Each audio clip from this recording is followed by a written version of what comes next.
from your old spot in the White House, watching what happened in the Senate today, what happens next? And do you fear, because you have a good feel for voters' reaction to this stuff, do you fear Democratic voters' impatience with this process that is going on in the Senate, which is clearly some sort of performance art for Joe Manchin and Senator Sinema to prove to them that the Republicans really are what they say they are?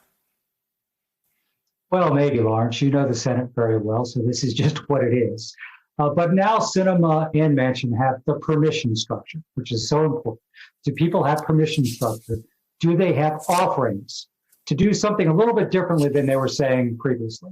And so now with unified Republican opposition, listen, we should get rid of the filibuster entirely. The Republican Party is not an opposition party anymore. It's a cult that's basically bent on destroying democracy so they can achieve power that they never relinquished. So these are not normal times. So the Democrats should use all the power they have right now to do all the good they can have.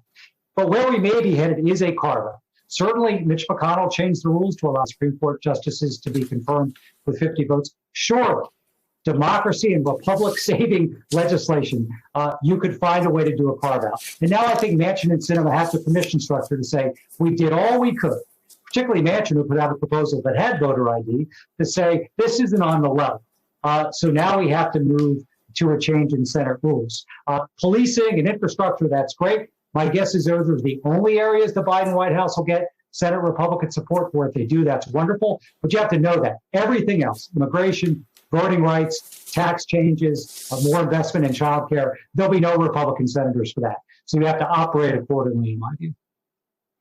Do you think, that meeting Steve Ricchetti had today would be a big deal in a normal world where you've got 11 Republicans in the room working on a bill? That's clearly more than you're going to need for the 60 vote threshold in the Senate.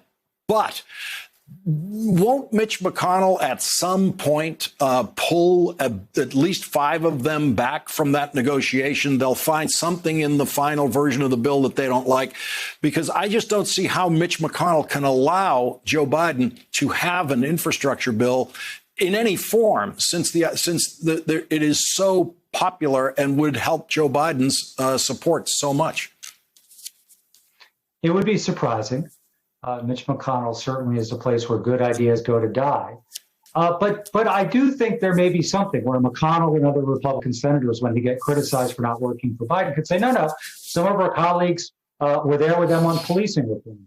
Some of them were there on infrastructure. So there's something in it for them as well. So I'd be surprised on infrastructure if McConnell lets them go all the way. But you can see the argument where then they can say on everything else, there's too much tax raising, there's too much granting of health care, there's too much voting reform. We're not going to do any of that.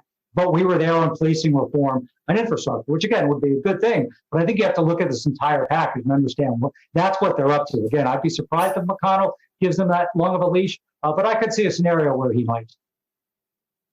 Let me go back to what concerns Democrats should have in the Senate, in the White House now, about voter frustration, because they're watching these things happen, and they're watching, Chuck Schumer make that same speech over and over again that we will not allow this to stand.